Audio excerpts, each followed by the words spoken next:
Hello, and welcome to Bible Questions TV, the show that tries to answer the really difficult questions about the Bible. If you have any questions of your own, you can go to our website, BibleQuestionsTV, and submit a question. We'll answer every question that comes in, and we'll even use some of them as topics for future episodes of Bible Questions TV. In this episode, we're going to play a clip from an excellent film called Zeitgeist Refuted, Final Cut, by Elliot Nash, who is a good friend and a fan of this show. His film is a point-by-point refutation of the extremely popular internet film called Zeitgeist. Zeitgeist promoted a theory called mythicism, which claims the story of Jesus in the Bible never really happened, and that it was just a retelling of many other more ancient stories. The video said things like, the ancient Egyptian god Horus was crucified and rose again on the third day, and many other similar claims. The only problem was that none of the claims of Zeitgeist were actually true, and because fact-checking claims about ancient texts is difficult, many people simply believed what Zeitgeist said. Thankfully, Elliot Nash in his refutation of the film does that fact-checking for us, and he clearly shows that the makers of Zeitgeist are at best not very good researchers, and at worst, intentionally trying to deceive people. Today, we are going to watch the first 25 minutes of his 2-hour film. If you would like to watch the whole film for free, you can go to our website, BibleQuestions.tv. Let's take a look. They bring up Horus. This is a far too simplistic representation of the myths surrounding Horus. In reality, there are many versions. There were originally several different gods known by the name Horus. It seems Zeitgeist is trying to make a parallel between Set or Seth and Satan. Besides both of these figures being evil and starting with the letter S in English, there is no parallel. The birth on December 25th can be immediately dismissed as irrelevant because nowhere in the Bible do we find any reference to the birth of Jesus being on December 25th. Nor do we find the birth of Horus on December 25th, but in the month of Koiak, or July 15th. Obviously, Jesus was not born in December, or any time in the winter for that matter, because we read in the Gospel of Luke, chapter 2, verses 7 and 8, that there were shepherds watching over their flocks at night. Jesus was most likely born in late spring or early autumn, as most scholars would agree. This date of December 25th was chosen about 300 years after the origins of Christianity in AD 354 by Roman Bishop Liberius of the Roman Catholic Church, based upon pagan thought and coinciding with the pagan sun god worship observance of the winter solstice and the Roman traditions of Saturnalia, rather than on biblical truth. This is why many Christians do not celebrate Christmas, because it is irrelevant to the Bible and rooted in pagan practice. Regarding Isis being known as Isis Mary, there is no scholarly information to substantiate this claim. There is also no evidence that Isis was a virgin in the myth. Translated from the Hymn of Osiris, the myth distinctly says Isis drew from him his essence. Various Egyptian scholars state very clearly that Isis was not a virgin when she gave birth to Horus, as Mary was when she gave birth to Jesus. For example, Richard Wilkinson, author of Complete Gods and Goddesses of Ancient Egypt, states, through her magic, Isis became pregnant by him, eventually giving birth to their child, Horus. As for the star in the east claim, there is no such myth in the story of Horus. There is no evidence in Egyptian astrotheology that they assigned the alignment of Sirius, the star in the east, to signify the birth of Horus. Neither is there any mention of any kings of any number. Even if Zeitgeist was right about this claim, it is irrelevant, because the Bible does not number the men that came to Jesus' birth, nor were they kings, they were magi, or wise men. Horus becoming a teacher at age 12 is nowhere to be found in the accounts of Horus. There is a form known as Horus the Child, but he wasn't a prodigal teacher. He was kept hidden away in the papyrus marshes by his mother until he was ready to be ruler of Egypt. In addition, no bibliographic material suggests Horus had a ministry, much less at the age of 30, nor was he baptized by Anub. The character Anub, which is also known as Anubis or Anpu, means royal child and is usually depicted as a jackal-headed or wild dog-headed man. Anubis was the lord of embalming, and through this is connected with incense and perfumery, but not baptism. Neither are there any statements to the effect that Horus had 12 disciples. Mention of Horus's followers are in the translation of the Liturgy of Funeral Offerings, the fourth ceremony. Actually, Horus had 4 followers called Hiru Shemsu. There is another reference to a group of 16 followers of Horus known as Mesnui, or blacksmiths. While 16 minus 4 is 12, this cannot be the intention of Zeitgeist. The total number of followers here is 20, not 12. In regard to performing miracles, there was some magic associated with Horus, but this is with Horus the child, not with Horus the elder or his adult forms. Horus on the crocodiles was a common manifestation of the importance of Horus in healing ritual. The power of this healing seems to come from his mother, Isis, who is indeed the goddess of immense magical power. It is not unusual, though, to find reference to miracles in reading any ancient or modern-day literature. Nevertheless, we do not find one miracle that Jesus did in the Horus story. Horus did not walk on water, as the narrator claimed, but was thrown into the water. There is also no evidence for these names of Horus in the mythical accounts. He was known as other titles, however. Horus the child was known by magical titles such as Horus on the crocodiles. Horus, as son of Isis and Osiris, was known as pillar of his mother, savior of his father, and Horus as a sun god was also known as lord of the sky, god of the east, Horus of the horizon, and later associated with Ra. In the 4th dynasty, the king, the living god, may have been one of the greatest gods as well. But by the 5th dynasty, the supremacy of the cult of Ra, the sun god, was accepted even by the kings. The Horus king was now also son of Ra, not the son of God. None of the titles for Horus listed in Zeitgeist are recognized by any Egyptologist.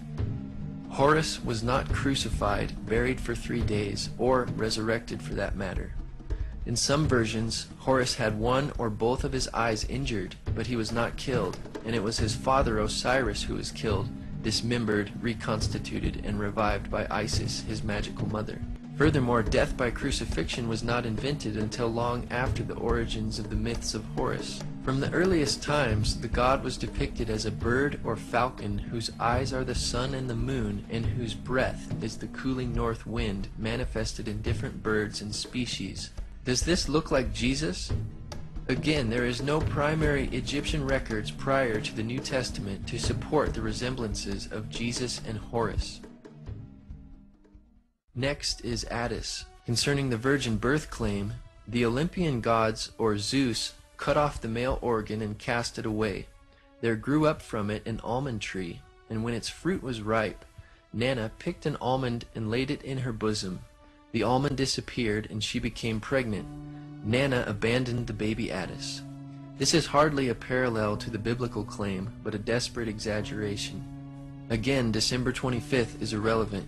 After Attis was tended by a he-goat, Attis fell in love and was not crucified, but castrated himself under a pine tree, which in no sense can be seen as death by crucifixion on a tree or a cross. Then Cybele restored Attis to life. Many critics refer to this as the resurrection of Attis, though there is no mention of a tomb or a 3-day period. Additionally, apologetics author Charlie Campbell states, the alleged resurrection of Attis isn't even mentioned until after 150 AD, long after the time of Jesus. Furthermore, Dr. Walter Burkert, a Greek religion scholar and author, stated, there is no evidence for a resurrected Attis. Even Osiris remains with the dead. As the Princeton theologian J. Gresham Machen points out, the myth contains no account of a resurrection.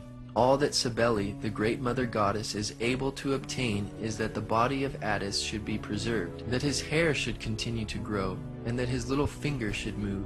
Dr. Ronald Nash adds, it was only during the later Roman celebration, after AD 300, of the spring festival that anything remotely connected with a resurrection appears. Concerning Krishna, in Joseph Campbell's book Occidental Mythology, page 342, he stated, Krishna, whose terrible uncle Kansa was the tyrant king, the Savior's mother Devaki was of royal lineage, the tyrant's niece, and at the time when she was married, the wicked monarch heard a voice mysteriously, which let him know that her 8th child would be his slayer. He therefore confined both her and her husband in a closely guarded prison where he murdered their first 6 infants as they came. According to this story, the mother Devaki had 7 children before Krishna was born. This would not make Devaki a virgin.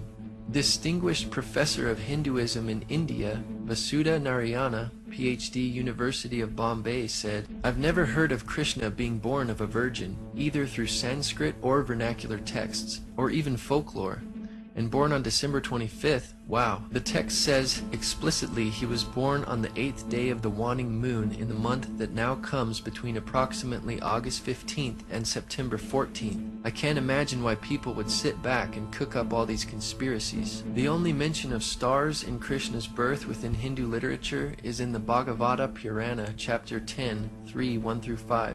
"Then there was the supreme hour, all auspicious and most suitable, with the constellation of Rahini rising, and all the stars and planets in a favorable position. Everywhere was peace. The multitude of stars twinkled in the sky, and cities, towns, pasturing grounds, and mines were at their best. The minds of the saintly, oppressed as they had been by the Asura, Kamsa and his men, turned perfectly contented when in that situation the kettle drums together resounded with the unborn one to be born." Twinkling stars in the sky are far from the biblical account of a star in the east signaling Jesus' birth. In the film Zeitgeist, author Edward Carpenter is cited for providing this information on Krishna's supposed miracles and resurrection.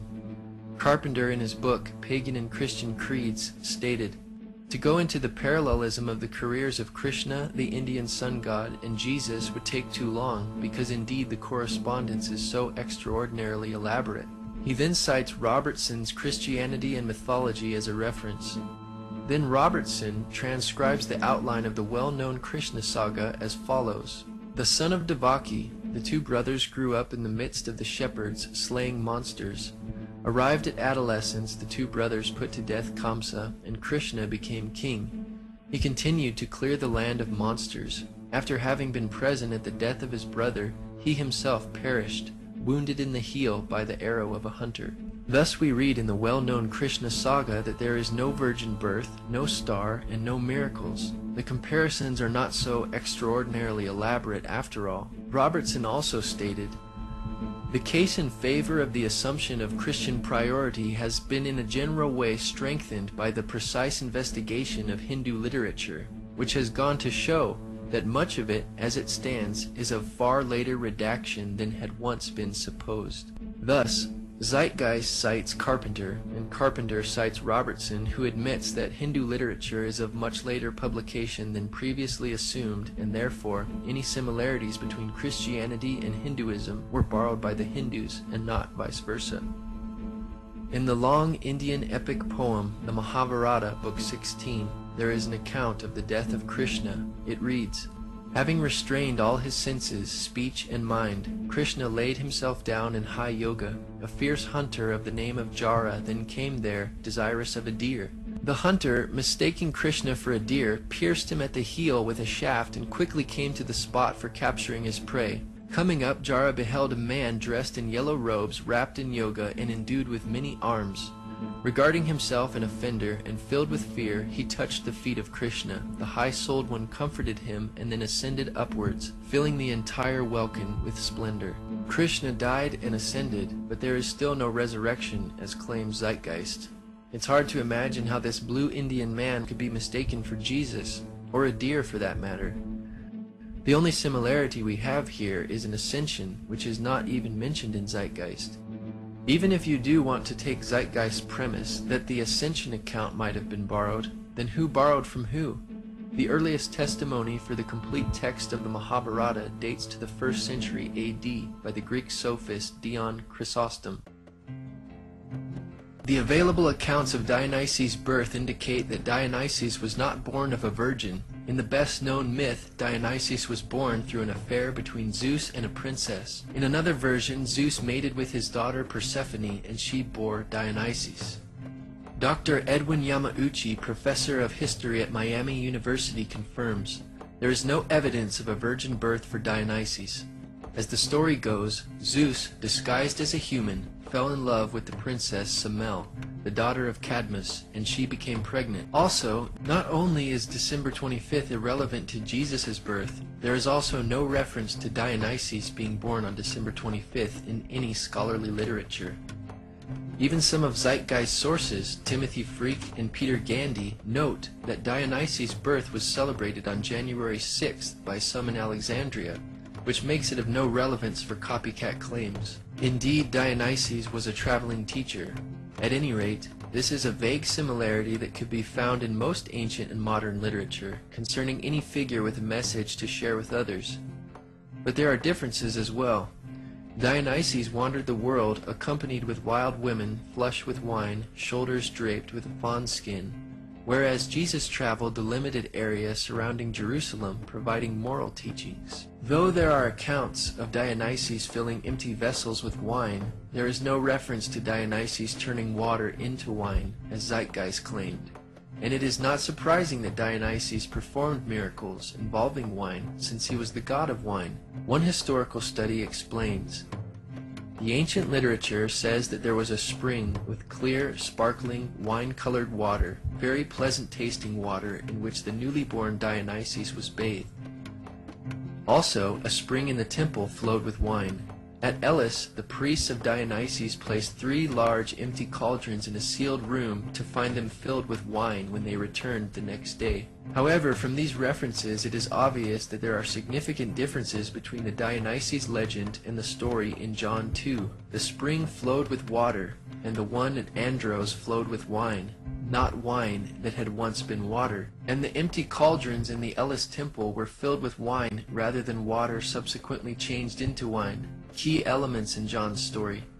These differences have convinced most scholars that John or his tradition is not dependent on the Dionysius legend for this story. Research professor Dr. Donald A. Carson wrote, older attempts to interpret this sign as a Christianized version of the Dionysius myth or of related stories have largely been abandoned in the light of evidence that the alleged parallels are wholly inadequate.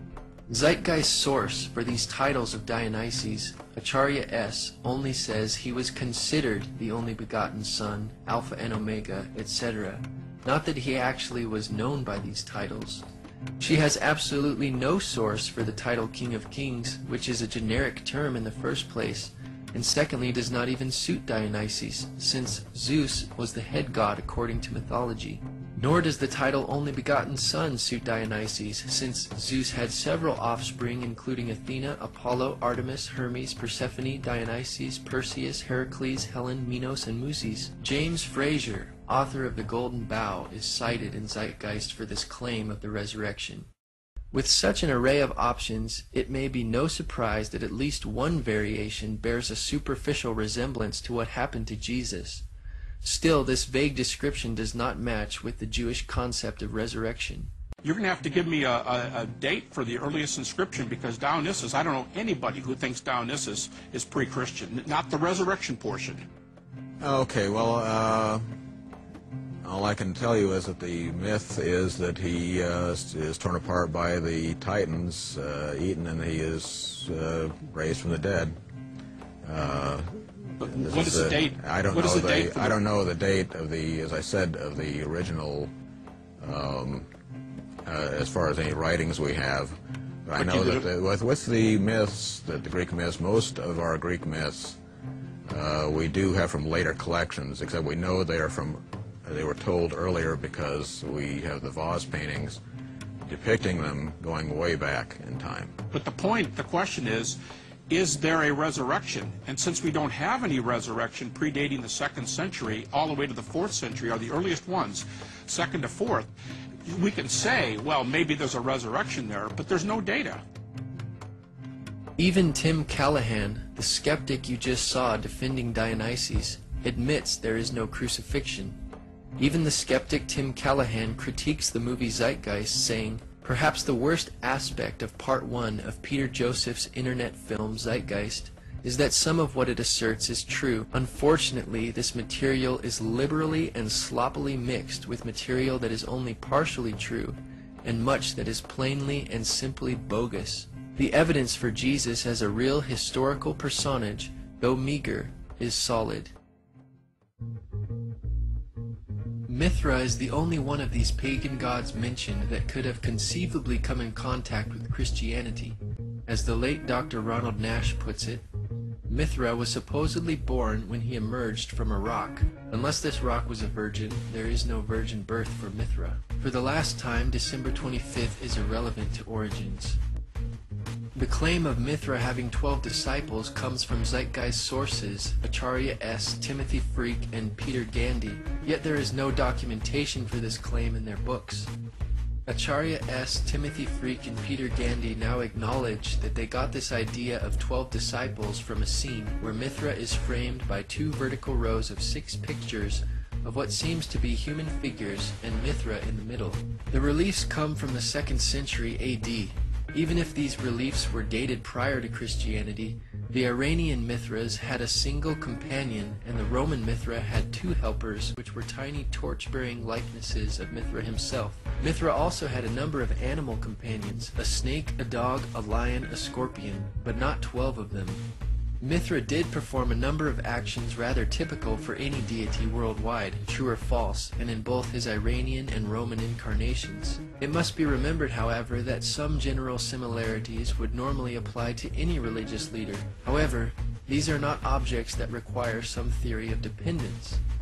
Besides, the mysteries were not practiced until the 1st century AD, and Mithraism reached the height of its popularity around the 3rd and 4th centuries, when it was particularly popular among the soldiers of the Roman Empire. But that rules out the possibility of influence on Christianity. In his book, Image and Value in the Greco-Roman World, Richard Gordon writes that there is no death of Mithras, and thus there is no resurrection of Mithra, nor is there a 3-day burial. Zeitgeist sources, Freak and Gandy, claim that the Mithraic initiates enacted a similar resurrection scene, but their only reference is post-Christian, Tertullian's Prescription Against Heretics, chapter 40, which is also quoted in the Zeitgeist Addendum. In context, this in no way proves Zeitgeist's point, because Tertullian was explaining how Mithraic practices, which were introduced into Roman culture after Christianity, copied Christianity. Mithraic practices were not even in existence in the 1st century when Christianity began, but they were beginning to emerge in Tertullian's time and apparently copying Christian and Jewish beliefs. The complete passage reads, "The devil, of course, to whom pertain these wiles which pervert the truth, and who by the mystic rites of his idols buys even with the essential portions of the sacraments of God, he too baptizes some. That is, his own believers and faithful followers, he promises the putting away of sins by a layer of his own. And, if my memory still serves me, Mithra there, in the kingdom of Satan, sets his mark on the foreheads of his soldiers, celebrates also the oblation of bread, and introduces an image of a resurrection. Therefore, in the very source cited by Zeitgeist and Freak and Gandy, Mithra celebrates and introduces an image of a resurrection, which can hardly be seen as a resurrection of Mithra, or for Mithraic initiates. Additionally, Tertullian's writing is significantly after the New Testament times. Dr. Ronald Nash affirms, "No claim can be made that Mithras was a dying and rising god. The tide of scholarly opinion has turned dramatically against attempts to make early Christianity dependent on the so-called dying and rising gods of Hellenistic paganism. Any unbiased examination of the evidence shows that such claims must be rejected. Sunday worship only appears in Roman Mithraism, and Acharya S. is apparently assuming that what held true for Roman Mithraism also held true for the Iranian Mithraism, but there is no evidence for this idea. It is therefore unlikely that borrowing occurred, but if there was borrowing, it was the other way around. Though the Bible teaches that Jesus rose from the dead on Sunday, and early Christians considered this the Lord's Day, they not only worshipped him on this day of the week, but every other day as well, as we read in Acts chapter 2, 46 and 47. And the Jews, such as Jesus, worshipped on the Sabbath, or Saturday. In the early 4th century, it was Constantine of the Roman Catholic Church who paganized the meaning of Sunday. His Sunday law of March 7th, AD 321 read, "On the venerable day of the sun, let the magistrates and people residing in the cities rest, and let all workshops be closed." Mithraism could not have influenced the Gospel writers because it was not even known to the Roman world at the time of early Christianity. The Encyclopedia Britannica states, "There is little notice of the Persian god Mithra in the Roman world until the beginning of the 2nd century, but from the year AD 136 onward, There are hundreds of dedicatory inscriptions to Mithra. Roman Mithraism was practically a new creation, wrought by a religious genius who may have lived as late as AD 100. We must assume that the pagan gods which Zeitgeist gives examples for are the ones for which they have the best documentation and evidence. As the viewer has seen, the examples given by Zeitgeist are not impressive. Taken together with all the debunked information, the parallels Zeitgeist presented in no way explains causation for Christianity. Before AD 100, all of the mystery religions were still mostly confined to localities. But after AD 100, they gradually began to attain popularity throughout the Roman Empire. Many writers used the late source material produced in this period after AD 150 to form reconstructions of what they think the cults must have been earlier to their spread in the Roman Empire. All of these sources and authors cited for these claims in the film Zeitgeist are not original primary sources, nor do they cite such primary or original material in their bibliographies. Even the majority of atheists and non-Christian scholars have rejected the idea that Christianity has been borrowed from ancient myths, including the well-respected Sir Edward Evans Pritchard, who wrote, "The evidence for this theory is negligible." If you're a new Christian or somebody that's just interested in learning more about Christianity, I want to send you a free copy of something that I've been calling the Christianity 101 DVDs, which you can get free at our website, BibleQuestions.tv. Basically, it's a data DVD. What that means is that it works like a flash drive. You pop it into your computer, you open it up, and you see all these files.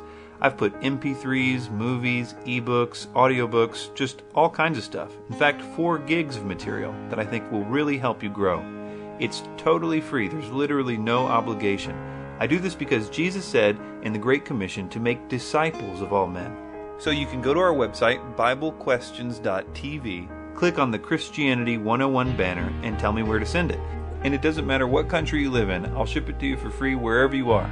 So there's 2 ways to order one. You can first go to the website, BibleQuestions.tv, and click the banner, or you can physically write me at Chris White Ministries, P.O. Box 110984, Nashville, Tennessee 37211.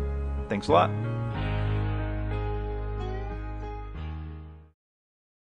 Thanks for watching Bible Questions TV. If you want to see more about the video we were just watching, you can go to our website, BibleQuestions.tv. While you're there, you can order a free copy of the Christianity 101 DVD, or you can write to us at the address on your screen. Thanks to Chris White, Adam Larson, and NECAT Studios in Nashville, Tennessee. I'm Samuel H. Bolton, and we'll see you next time.